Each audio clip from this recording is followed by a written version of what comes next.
वैदिक तत्वों से रखे मेरे बालों का ख्याल और बनाए उन्हें लंबा, काला और घना। Kesh King, the king of hair oil. Doctor Ortho, इतना असरदार कि अब दर्द भी घुटने टेकेगा।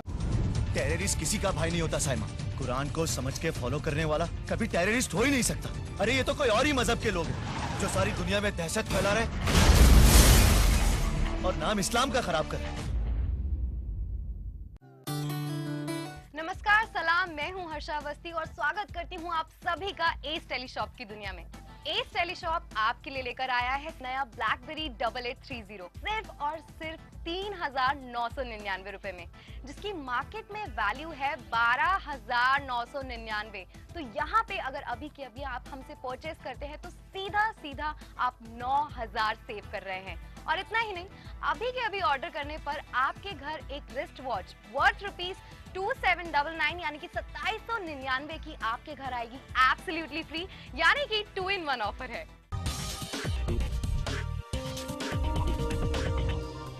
यहाँ पर आप एक नहीं, दो नहीं, तीन नहीं, पूरे के पूरे 9,000 सेव कर रहे हैं, which is a very big amount, isn't it? इस BlackBerry 8830 में आपको बहुत सारे फीचर्स मिलते हैं, जैसे GPRS, WAP, Qwerty keypad, MMS, email organiser, Bluetooth, media player, Java support, 60 MB internal memory, 16 MB RAM, 8 GB तक की expandable memory, trackball, upgraded calendar organiser, 1400 mAh का अमेजिंग बैटरी बैकअप।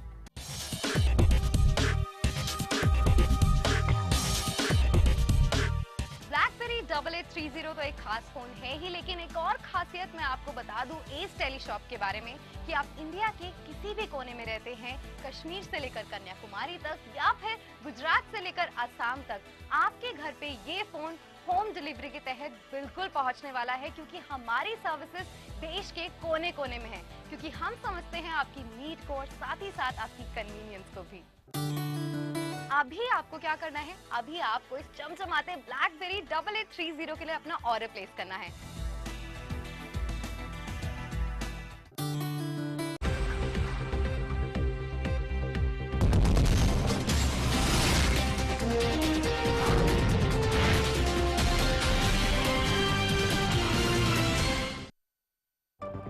हेडलाइंस के प्रायोजक हैं केश किंग आयुर्वेदिक तेल, the king of hair oil.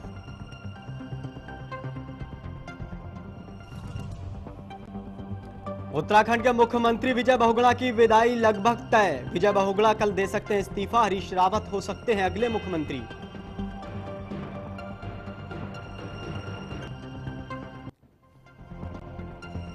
Delhi के मुख्यमंत्री अरविंद केजरीवाल की प्रेस कॉन्फ्रेंस में हंगामा। कांग्रेसी विधायक आसिफ मोहम्मद खान ने बटला हाउस एनकाउंटर केस की जांच को लेकर किया हंगामा।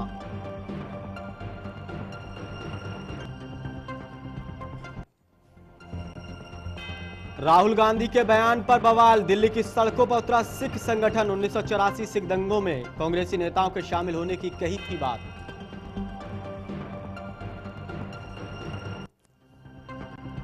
पुणे पुलिस के सामने हाजिर होंगे राज ठाकरे। भड़काऊ भाषण मामले में ठाकरे पर लटक रही है गिरफ्तारी की तलवार। पुणे के 2 पुलिस स्टेशनों में दर्ज है मुकदमा। टोल पर तोड़फोड़ मामले में है आरोपी।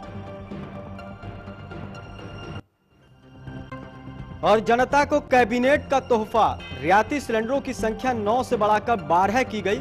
कैबिनेट की मीटिंग में लिया गया फैसला।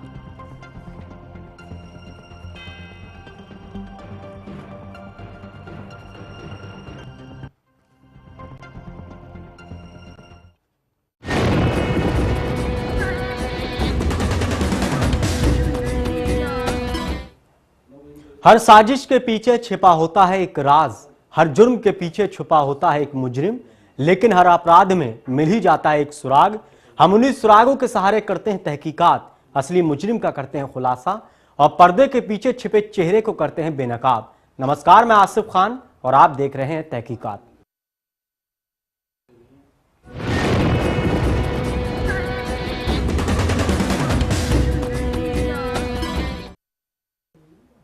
दिल्ली में हुई महालूट की गुत्थी को सुलझाने के लिए पुलिस ने अपनी कमर कस ली।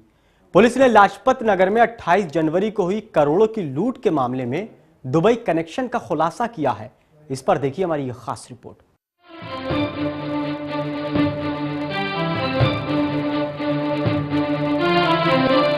दिल्ली में हुई महालूट की गुत्थी को सुलझाने के लिए पुलिस ने अपनी कमर कस ली है। मामले की जांच कर रही दिल्ली पुलिस एक के बाद एक चौंकाने वाले खुलासे कर रही है। हर बार मामले में नया मोड़ सामने आ रहा है, लेकिन इस बार जो खुलासा पुलिस ने किया वो बेहद हैरान करने वाला है। जी हां, पुलिस ने लाजपत नगर में 28 जनवरी को हुई करोड़ों की लूट के मामले में दुबई कनेक्शन का खुलासा किया है। लूट का डी कनेक्शन। पुलिस की माने तो जांच में सामने आया है कि जिस राजेश काला की गाड़ी से पैसे लूटे गए उसकी अक्सर दुबई में एक नंबर पर बात होती रहती थी। साथ ही सूत्रों के मुताबिक राजेश कार्ला के अभिनेता बिंदु दारा सिंह से भी रिश्ते सामने आ रहे हैं। पिछले साल बिंदु को कार्ला की ही गाड़ी से आईपीएल फिक्सिंग कांड में गिरफ्तार किया गया था। लूट का डी कनेक्शन। वहीं मामले की तफ्तीश में गंभीरता से जुटी दिल्ली पुलिस ने कई जगह छापेमारी भी की है। पुलिस ने 4 संदिग्धों के स्केच भी जारी किए हैं। राजधानी और आसपास के इलाकों में करीब 200 लोगों से पूछताछ भी की जा चुकी है। इन्वेस्टिगेशन हो रही है, लोकल पुलिस भी कर रही है, आप सबको पता है। इसमें क्राइम ब्रांच को भी मैंने लगा रखा है, उनके अलावा स्पेशल सेल भी जो है इसमें लगा हुआ है। और चूँकि सरगर्मी से इसकी इन्वेस्टिगेशन हो रही है तो इस समय मैं इसमें बहुत ज़्यादा बात नहीं करूँगा। बाकी मैं आपको भरोसा दिलाना चाहूँगा कि हम जो है पूरी मेहनत से काम कर रहे हैं और पूरी उम्मीद है कि इस केस को हम क्रैक कर लेंगे। लूट का डी कनेक्शन। लूटे गए करोड़ों रुपए हवाला या सट्टा से जुड़े होने के कयास पहले से ही लगाए जा रहे हैं। पुलिस की माने तो पीड़ित शख्स खुद साफ जानकारी नहीं दे पा रहा है कि आखिर कितनी रकम लूटी गई है। सुनकर थोड़ा अजीब लग रहा है कि लूटने वाले को खुद पता ना हो कि उसका कितना लुट गया, वो भी तब जब बात करोड़ों की हो। भला इतनी मोटी रकम कोई कैसे भूल सकता है? शायद भूल सकता है तब जब उसके पास इन पैसों का कोई हिसाब किताब नहीं हो, जिसकी वजह से दिल्ली पुलिस लूटी गई रकम हवाला के जरिए ऑपरेट होने का शक जता रही है। लूट का डी कनेक्शन। दिल्ली पुलिस ये भी जान रही है कि लूटी गई रकम में विदेशी करेंसी भी शामिल है। पुलिस के साथ आयकर विभाग भी इस मामले की जांच कर रहा है। फिलहाल दिल्ली पुलिस अब इस बात की जांच कर रही है कि रकम कहां से आई थी और किन लोगों की है। वहीं दिल्ली पुलिस की करीब 24 टीमें इस मामले में दिन रात लगी हैं। पुलिस मामले की तह तक जाने के लिए लगातार तफ्तीश कर रही है और लगातार एक के बाद एक नए और दिलचस्प खुलासे हो रहे हैं, जिससे इस मामले की परत दर परत खुलती जा रही है।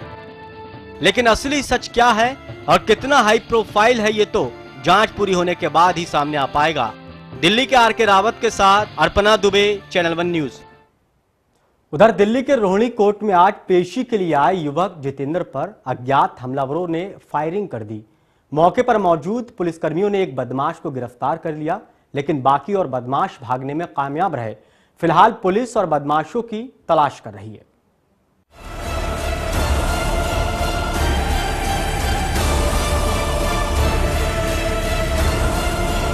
दिल्ली के रोहिणी कोर्ट में उस वक्त अफरा तफरी मच गई जब पेशी पे आए एक आरोपी पर 2 अज्ञात हमलावरों ने फायरिंग कर दी।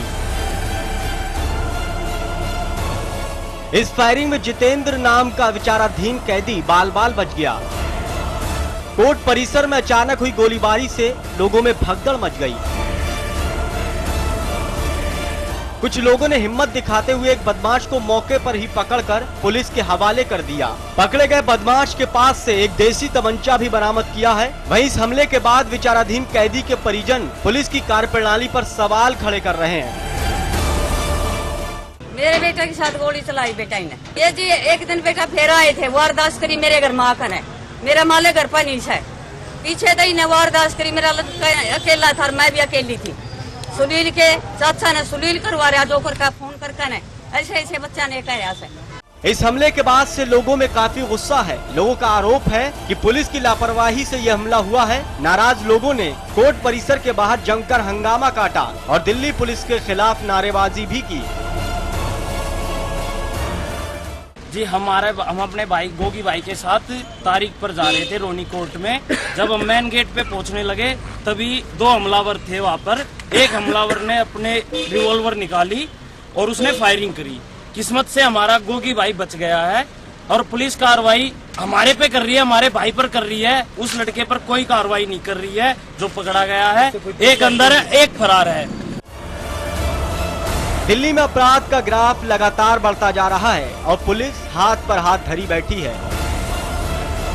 दिल्ली में हत्या, लूट, रेप जैसी वारदातें रुकने का नाम नहीं ले रही हैं और पुलिस है कि चैन की नींद सो रही है।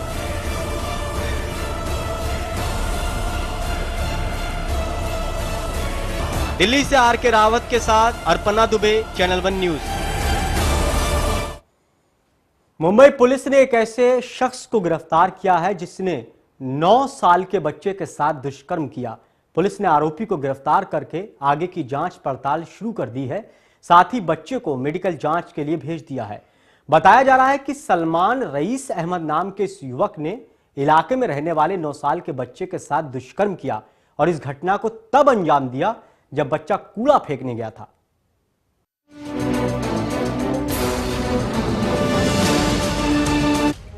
पुलिस की गिरफ्त में खड़े इस शैतान को जरा गौर से देखिए।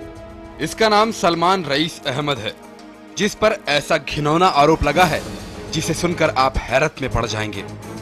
जी हाँ, इस हैवान ने इंसानियत को शर्मसार करते हुए एक 9 साल की मासूम बच्ची के साथ दुराचार करने की कोशिश की। ये घटना है मुंबई के मालवड़ी इलाके की, जहां इस वारदात को उस वक्त अंजाम दिया गया जब बच्चा रात के वक्त कचरा फेंकने के लिए घर से बाहर निकला। रास्ते में ही उसे सलमान ने रोक लिया और उसे अपने साथ चलने को कहा, लेकिन जब बच्चे ने आरोपी के साथ चलने से इनकार कर दिया तो वो उसे जबरन अपने साथ पास ही के एक सार्वजनिक शौचालय में ले गया, जहां उस वक्त कोई भी मौजूद नहीं था। और इसी बात का फायदा उठाकर उसने बच्चे के साथ जबरदस्ती करने की कोशिश की। बच्चे ने खुद को छुड़ाने की बहुत कोशिश की, लेकिन उस हैवान के आगे वो मासूम बेबस था। सलमान ने सारी हदें पार करते हुए बच्चे के साथ दुष्कर्म करने की कोशिश की, लेकिन आखिर में विरोध कर रहे बच्चे की चीख सुनकर आसपास के लोग मौके वारदात पर पहुंचे। साथ ही बच्चे के पिता भी वहां पर पहुंचे, जिसके बाद सबने उस मासूम को दरिंदे से छुड़ा लिया और आरोपी की जमकर पिटाई की। साथ ही पुलिस को भी वारदात की सूचना दी गई। जानकारी मिलते ही पुलिस फौरन मौके पर पहुंची, जिसके बाद लोगों ने आरोपी को पुलिस के हवाले कर दिया। मैं ना जब कचरा फेंकने जा रहा था ना, तभी उधर से लौट के आया ना, तो ना वो बोल रहा था ना मेरे साथ बाथरूम में चल, मेरे साथ बाथरूम में चल। वो बोल रहा था, मैं बोला मेरे को नहीं जाने का, तो बोल रहा है मेरे को जबरदस्ती करने पड़ेगी। फिर ना बाथरूम में लेके गया, कड़ी लगाया, फिर ना मेरे साथ जबरदस्ती कर रहा था। पुलिस ने आरोपी को गिरफ्तार कर बच्चे को मेडिकल जांच के लिए भेजा, जहां बच्चे के साथ दुष्कर्म के प्रयास की बात साफ हो गई, जिसके बाद पुलिस ने आरोपी के खिलाफ मामला दर्ज कर आगे की कार्रवाई शुरू कर दी। फिलहाल पुलिस आरोपी से पूछताछ कर मामले की तफ्तीश कर रही है, लेकिन मासूमियत पर वार की इस दास्तान ने इंसानियत को शर्मसार करके रख दिया। अक्सर मासूम बच्चे बच्चियों के साथ ऐसी वारदातें सामने आती रही हैं, लेकिन इस बार इस वारदात ने साबित कर दिया कि कोई भी मासूम महफूज नहीं है। मुंबई से प्रकाश मिस्त्री के साथ अर्पणा दुबे, चैनल 1 न्यूज। उधर उत्तर प्रदेश में अपराधियों के हौसले बुलंद होते जा रहे हैं। लूट, हत्याएं जैसी वारदातें रुकने का नाम नहीं ले रही हैं। ऐसा ही एक मामला महोबा जिले में सामने आया है, जहां बुजुर्ग की गला रेतकर हत्या कर हत्यारे फरार हो गए।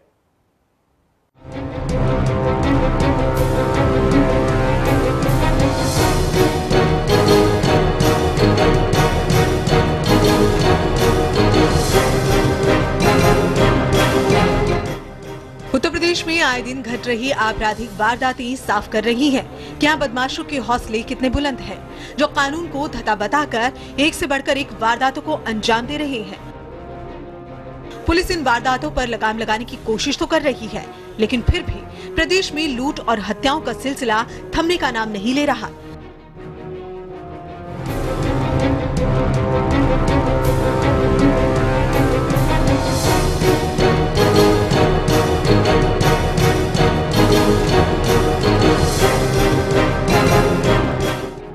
ताजा मामला महोबा जिले के समदनगर इलाके का है, जहां कुछ बदमाशों ने एक बुजुर्ग गयादीन यादव को उसी के घर में घुसकर मौत के घाट उतार दिया। मृतक समदनगर में किराए के मकान में रहकर घी बेचने का काम करता था। इस वारदात का खुलासा तब हुआ जब गयादीन का एक साथी उसे बुलाने घर पहुंचा,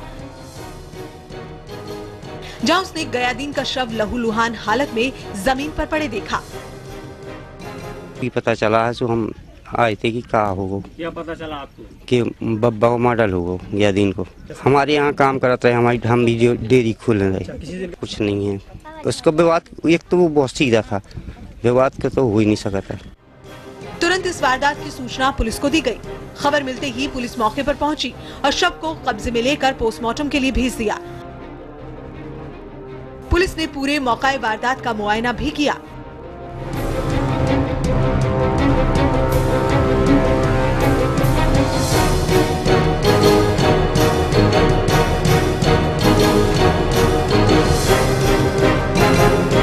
इसके साथ ही उनकी माने तो मृतक के गले पर पड़े निशान इस और इशारा कर रहे हैं कि यह हत्या गला रेत कर की गई।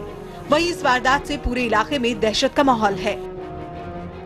दिन है, टीकामऊ थाना कोतवाली का रहने वाला है, 65 वर्ष इसकी उम्र होगी। इसकी लाश कमरे में मिली है और इसके गर्दन पर चोट के निशान है और ये घी बेचने का काम करता था। इसके संबंध में हम लोग कई महत्वपूर्ण सुराग मिल गए हैं। आगे तफ्तीश जारी है, शीघ्र कार्रवाई की जाएगी।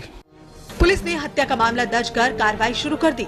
इस हत्या की गुत्थी को सुलझाने के लिए इलाके के लोगों से भी पूछताछ की जा रही है। पुलिस की माने तो उनके हाथ कई ऐसे सुराग लगे हैं जिसके सहारे जल्द ही उनके हाथ आरोपियों के गिरबान तक पहुंच जाएंगे। फिलहाल पुलिस पोस्टमार्टम रिपोर्ट आने का इंतजार कर रही है, लेकिन इस वारदात ने एक बार फिर जिले में सुरक्षा व्यवस्था की पोल खोलकर रख दी है। महोबा से इंद्रपाल प्रजापति के साथ अर्पणा दुबे की रिपोर्ट, चैनल 1 न्यूज।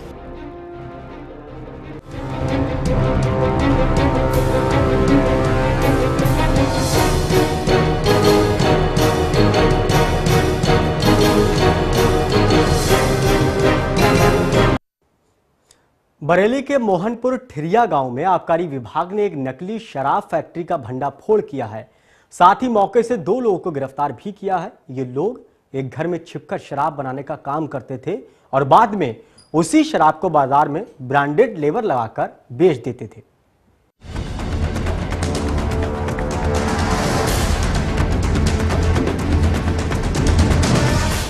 प्रदेश में जहां पुलिस और प्रशासन क्राइम के खिलाफ संजीदा नजर आ रहा है, तो वहीं ये अपराधी पुलिस प्रशासन की नाक के नीचे अपने गोरख धंधे और काले कारनामों को बेखौफ अंजाम दे रहे हैं।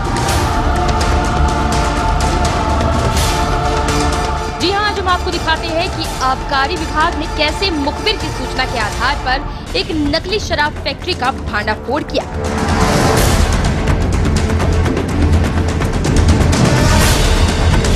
दरअसल मामला है बरेली के मोहनपुर ठिरिया गांव का, जहां एक घर में कई सालों से नकली शराब फैक्ट्री चल रही थी। ये लोग जानलेवा चीजों से बनी नकली शराब को ब्रांडेड बोतलों में भरकर मार्केट में उतार दी। ये शराब ऐसी चीजों से बनाई जाती है जो लोगों के लिए जानलेवा साबित हो सकती है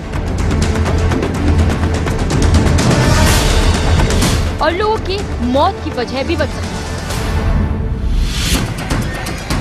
आज मुखबिर खास से सूचना मिली कि कैंट थाना के अंतर्गत मोहनपुर ठिरिया में ओंकार और आशीष जो है अपने घर में अल्कोहल से बना करके और उसमें शीशियों में उसको कर रहे हैं, फिलिंग कर रहे हैं। इस खबर पा करके हमने इंस्पेक्टर केपी यादव को भेजा और उन्होंने छापा डाला तो मौके पर ही 2 आदमी पकड़े गए, जहां 2 मशीन 2 केन अल्कोहल मिली जिसमें शराब बनाए हुए थे। जहां एक तरफ पुलिस ने मौके पर छापेमारी कर मौके से 2 लोगों को धर दबोचा है, वहीं पुलिस ने मौके से 220 लीटर नकली शराब, 100 शराब की बोतलें, शराब बनाने के उपकरण और सील लगाने की मशीन भी बरामद की। वहीं आबकारी विभाग का कहना है कि स्प्रिट से बनाई गई ये शराब जानलेवा भी हो सकती है। जहां एक तरफ पुलिस प्रशासन ने इस नकली शराब फैक्ट्री का भांडाफोड़ किया है, तो वहीं पुलिस इस केस की कड़ियां खंगालने में लगी। वहीं पुलिस को आशंका है कि ऐसी और फैक्ट्रियां इलाके में मौजूद हैं। शाइस्ता सैफी, चैनल। वक्त है एक छोटे से ब्रेक का, जल्द हाजिर होते हैं कुछ और खुलासों के साथ। आप बने रहिए हमारे साथ।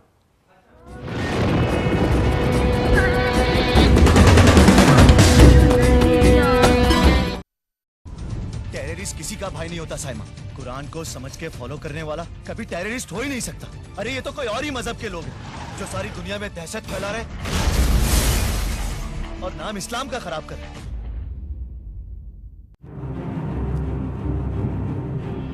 राजनीति के बदलते चेहरे, सत्ता का नया समीकरण, भावनाओं की आंधी से लोकतंत्र में विश्वास ढूंढती जनता, खबरों की असल हकीकत पर जिम्मेदारी की साख,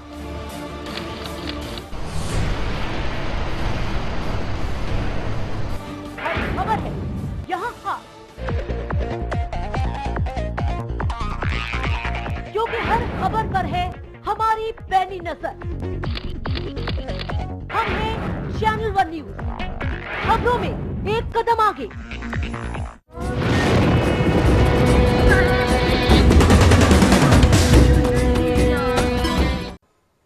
ब्रेक के बाद आपका स्वागत है। कानपुर देहात के सरकारी जिला अस्पताल में कमीशन खोरी के चलते एक महिला को अपनी जान गंवानी पड़ी। दरअसल प्रसव के लिए महिला जिला अस्पताल आई थी, लेकिन जिला अस्पताल में चल रही कमीशन खोरी की वजह से महिला को अस्पताल के कर्मचारियों ने प्राइवेट अस्पताल में रेफर कर दिया था। वही घटना के बाद से अस्पताल के रिश्वतखोर कर्मचारी मौके से फरार हैं। पुलिस और प्रशासन दोनों ही आंख मूंदे नजर आ रहे हैं।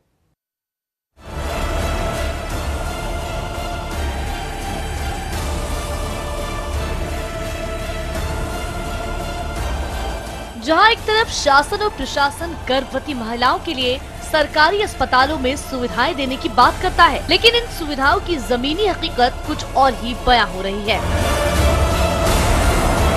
आज आपको दिखाते हैं कि कैसे गर्भवती महिला घूसखोरी की भेंट चढ़ गई। जी हाँ, दरअसल मामला है कानपुर देहात के जिला अस्पताल का, जहां गर्भवती को प्रसव के लिए जाना इतना महंगा पड़ा कि महिला को अपनी जान से हाथ धोना पड़ा। अस्पताल में घूसखोरी की प्रथा इस कदर फल फूल रही है कि जो मरीज पैसे नहीं देता तो उसका इलाज न किया जाता है और न ही उसकी देखरेख की जाती है। वहीं अस्पताल के कर्मचारी इलाज के नाम पर मरीजों से घूस लेकर पास के प्राइवेट अस्पतालों में मरीजों को रेफर कर देते हैं, जिससे इनकी जेब भी भर जाती है और प्राइवेट अस्पतालों की आमदनी भी हो जाती है। वहीं ये लोग मरीजों को ये कहकर सरकारी अस्पतालों से प्राइवेट अस्पतालों में भेजते हैं कि यहाँ ना तो मशीन है और ना ही डॉक्टर। अब आपको सुनवाते हैं कि कैसे अस्पताल प्रशासन के डॉक्टर इस घटना से अपना पल्ला झाड़ने की कोशिश कर रहे हैं। यहाँ पे खड़े होते हैं, वो भाग जाते हैं। सबको तो उसे मिला लिया है, गार्डों तक को तो मिला लिया है उसने, सब मिले हुए हैं, गार्ड भी मिल जाते हैं। और क्या, घुस के यहाँ से हमने भगाए, अंदर से मरीज खींच खींच के ले जाता था।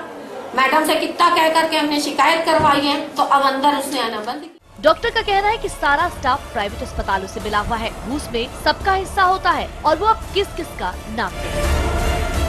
सब मिले हुए हैं, गार्ड भी मिल जाते हैं, किसके किसके नाम लेंगे।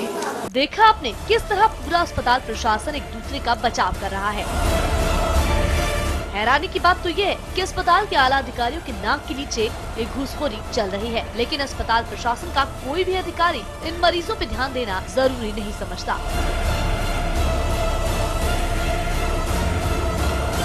अब सवाल ये खड़ा होता है कि क्या प्रशासन आंख मूंदे तमाशबीन बना रहेगा। यासीन अली के साथ Shaista Saifi, channel one news. Ujjain में 8 साल के मासूम के साथ पिता के बलात्कार करने का मामला सामने आया है। पिता शराब के नशे में बच्ची के साथ जबरदस्ती करता था। मामले की जानकारी तब लगी जब नाबालिग ने उज्जैन के आंगनबाड़ी गृह के संचालक को घटना की जानकारी दी। बालिका इंदौर के बेटवा क्षेत्र में घटित हुई है। इस कारण उज्जैन के देवास गेट थाना पुलिस ने बलात्कारी पिता के खिलाफ 0 FIR दर्ज कर इंदौर पुलिस को मामला सौंप दिया है। मासूमियत पर वार, 8 साल की बच्ची से हैवानियत, बाप बेटी का रिश्ता हुआ शर्मसार, बाप पर लगा रेप का आरोप। जी हां, जब रक्षक ही भक्षक बन जाए तो उसे आप क्या कहेंगे? जिसके ऊपर आबरू बचाने की जिम्मेदारी हो, अगर वही इज्जत को तार तार करने लगे तो क्या होगा? एक बाप ने रिश्ते और भरोसे का कत्ल कुछ इसी तरह किया है।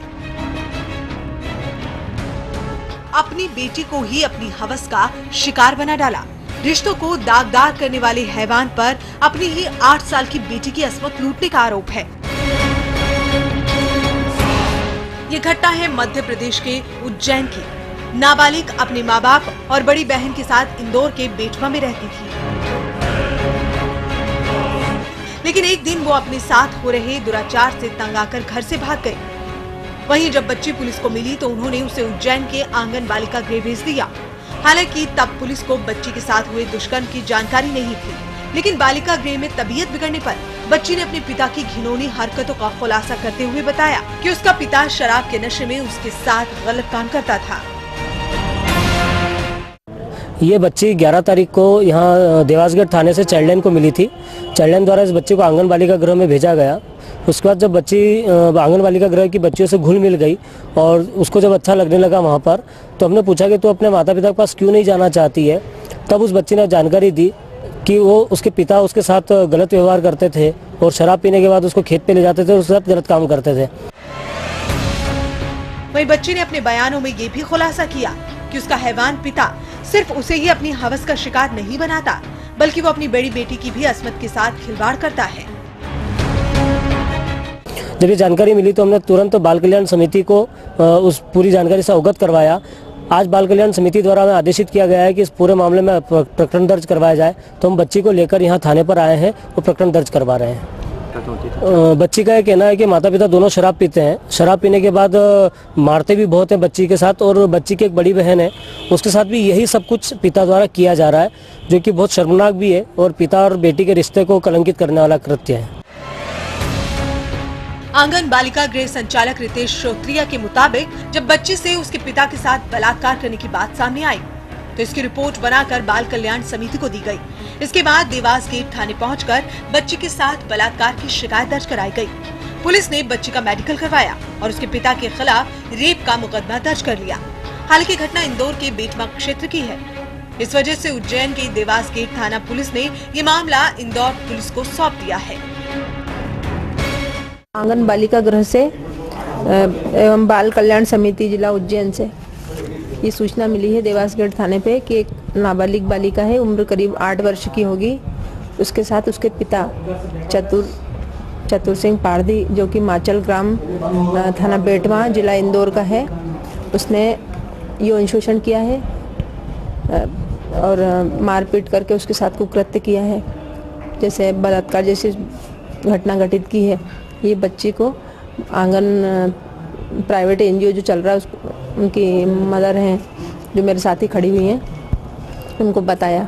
और एक लड़की जी पुलिस ने अब क्या कार्रवाई करी है? पुलिस ने इस पर अपराध यौन शोषण का और बच्ची के साथ बलात्कार की घटना का और बालकों पर संरक्षण अधिनियम की धारा 3/4 2012 का पंजीबद्ध किया है और उसको 0 पर कायमी की गई है। ये बालिका कहाँ की रहने वाली है? ये ग्राम माचल, ये बेटवा थाने में है और जिला इंदौर में है। लेकिन कायमी के बाद मामला कहाँ सौंपा जाएगा? मामला थाना बेटवा को सौंपा जाएगा। फिलहाल इंदौर पुलिस ने मामला दर्ज कर लिया है और आरोपी बाप की तलाश में जुट गई है और जल्द ही आरोपी को गिरफ्तार करने का दावा कर रही है। लेकिन मासूम बच्ची पर जो जुल्म उस कलयुगी बाप ने ढाए हैं, उससे उबर पाना पीड़ित के लिए ताउम्र नामुमकिन है। उज्जैन से संजय पुरोहित के साथ अर्पणा दुबे की रिपोर्ट, चैनल 1 न्यूज। फिलहाल तहकीकात में इतना ही, लेकिन ताजा तरीन खबरों के लिए देखते रहिए चैनल 1 न्यूज। नमस्कार।